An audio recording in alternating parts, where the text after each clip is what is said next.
So Chelsea's game draw against Crystal Palace has really elicited some reactions within the fan base, and it's a performance that is it's quite disappointing because these are just 2 points that have been dropped. Chelsea should have actually won that game, and the game should have ended in the first half.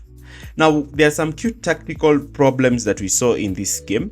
Firstly, we saw a reminiscence of what we saw last season, being the midfield was quite empty, and this was during the second half, and it's something that I even raised in my post-match analysis. So, what really happened? What tactics did Enzo Maresca do and employ in this game? And why did we see this kind of image in the second half where the midfield was totally empty, and this made even central progression with the ball really ineffective? Now, Enzo Maresca ended his press conference saying that he was impressed with the way the team played and the team should have won. But however, I disagree with some of the tactical changes he made at at the second half, and this really affected the way Chelsea could build the play, because in the first half I think Chelsea built the play quite well and actually put out a dominant performance. Before we even start, do not forget to like, share and subscribe to our channel for more videos like this. So Chelsea, for the first time in Enzo Maresca's time, they managed to face a back five in the Premier League.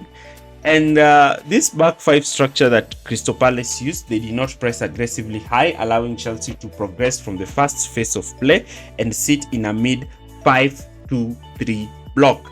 Chelsea started their wingers, their front three wide and high as usual, but Chelsea alternated from the way they usually look to set their structure in attack.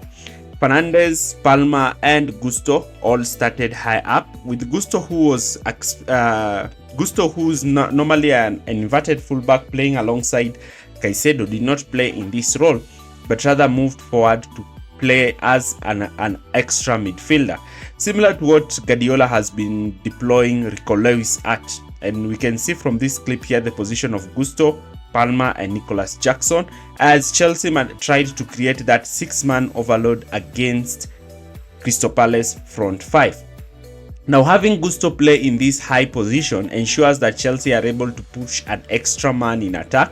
However, did this really work well? Because I didn't find Gusto quite better offensively, especially in the attacking areas when he occupied this right half space position.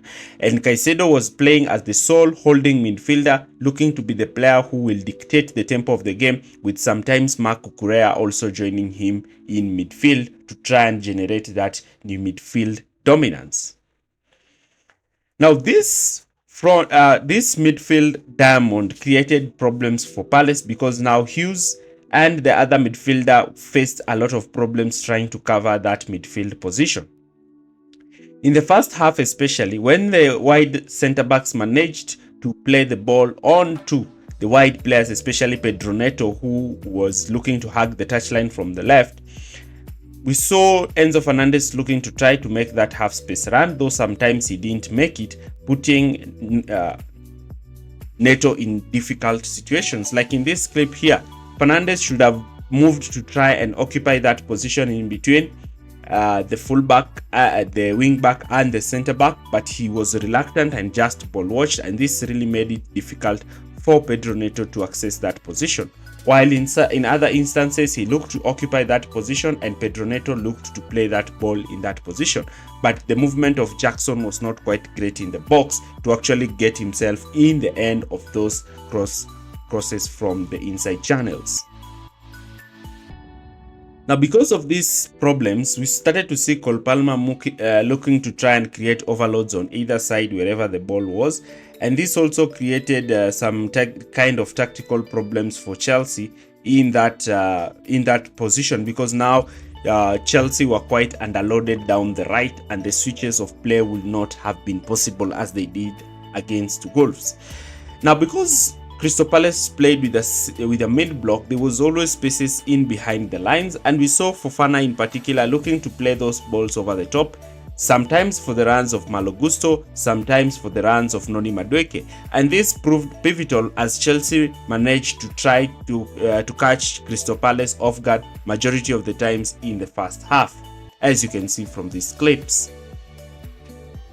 Here, Caicedo has spotted that space in behind and is actually looking to pick that pass in behind, as Crystal Palace are pressing with the mid block and they have left spaces in behind because they are trying to narrow the spaces in midfield. Once Caicedo plays that ball, now Gusto finds himself in a position, or Nicholas Jackson in a position behind that defense line, stretching Crystal Palace even further and ensuring that Crystal Palace could not maintain their compatibility in defensive situations. Now, because of these problems that we saw, Crystal Palace had to adapt, because if they sat in a mid block, then Chelsea were deadly with those balls over the top. So Crystal Palace had to try and sit a slightly deeper, and this now even allowed Chelsea more space in midfield, with Caicedo being the player to receive the ball with a lot of time and space, looking to switch the ball to the wide areas, especially for Noni Madueke, though I believed Noni Madueke squandered some golden opportunities that he had in this game.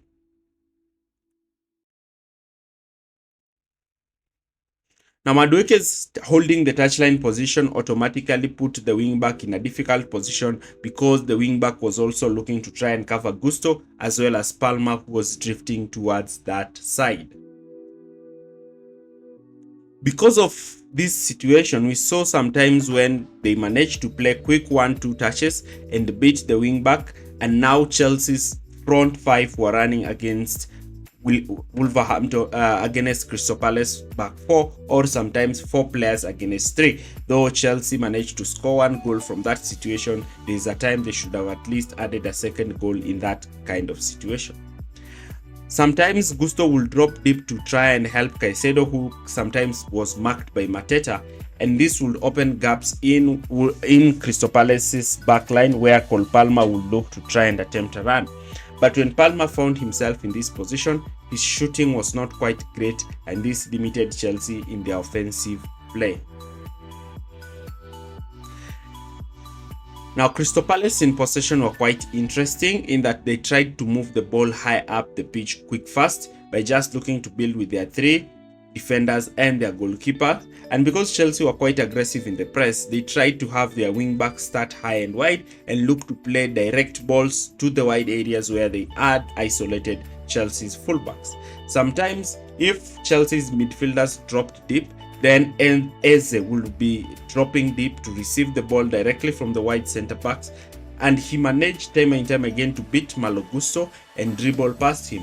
And Chelsea's right hand side was quite susceptible to attacks, and that's why we saw Fofana having to shift across, and even sometimes when Eze managed to play that ball in field to Mateta, we saw how Colwill was strong enough to hold off Mateta and actually win that ball off him, displaying another incredible performance from Levi Colwill.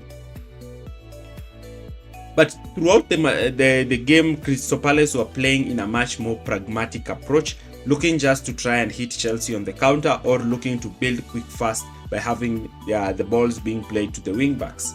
But when Chelsea settled in possession, Chelsea were the ones who were trying to look to try and open up Crystal Palace, and that's why they formed that 3-2-3 diamond. But Palace decided to congest the central of the pitch by having both Enze and Kamara looking to move into those midfield channels, and this forced Chelsea to use another approach, and that is using the wide areas. So Pedro Neto was taken off in the 57th minute for Joao Felix, and this is because Enzo Maresca wanted to ensure he has more bodies in midfield, allowing Enzo Fernandez to drop deeper. Now, what we saw in the second half is what really annoyed me. It is Caicedo was moving into that backline position, playing as a centre back, and this is because Enzo Maresca wanted his fullbacks to underlap and overlap. Down the left, he wanted Cucurella to overlap. Down the right, he wanted Gusto to underlap. And this now will give Chelsea as many players in attack, as many as 7 players, as many as 6 players in those attacking areas, making it even more difficult for Crystal Palace to try and move forward, because they had to drop more numbers deep to try and mitigate Chelsea's overload. And because Chelsea were looking to try and create this overload against Palace had to now look to sit back, especially when they equalized, and look to get out with a draw. This involved Palace dropping even their wingers deep into a 5-4-1 structure, and this even forced Chelsea to be much more overzealous, with Fofana being the one to move forward to try and generate that attacking fullback strength for Chelsea in that right-hand side.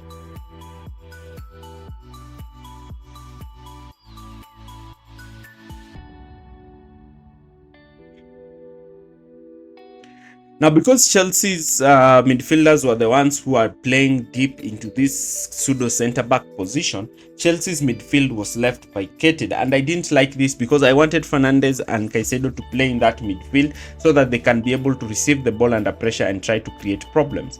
But when Maresca decided that he should just look to overload the wide areas and vacate the midfield, this is where Chelsea found problems, because now Chelsea had to put centre-backs in positions where they are not comfortable at.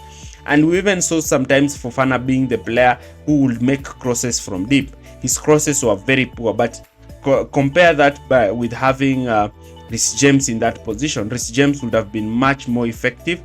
So later on, Gusto also got injured and came off, and Maresca decided to have Mudryk come into the team, and this meant that Caicedo was now playing as the right back. So Fernandes also stepped out of midfield, and that is why we have this situation here. The midfield is totally vacated. Caicedo is looking to also generate width down the right, and if you at least you had two players there, you could at least pull Crystal Palace midfield out of position to create spaces high up. So I really do not understand the tactical knowledge behind that, but that's what the manager picked. So the role of Fernandes in this position was to try and play those balls over the top, and even sometimes Mudryk looked to try and play those balls over the top for the hands of Nicholas Jackson. But when Mudryk played those balls over the top, he made some good passes, and Jackson in those positions, I believe, should have managed to at least test the goalkeeper and at least have a great shot on goal. Maybe that would have actually put Chelsea in a much stable position. Now, this game was, I believe, I was very disappointed because it's a game that Chelsea should have won. And these are now 2 points that have been dropped in a game that Chelsea should actually be winning, because these are the games that put you in the top 4. These are the games that have you comfortable and not stressed out towards the end of the season. Anyways, I don't know what to expect, and I will be looking to try and explore more about Chelsea's first 3 games. Thanks for watching, and I hope to see you again in our next video that will be being uploaded. But before I go, I want to remind you again that you should check out our latest video about Liverpool.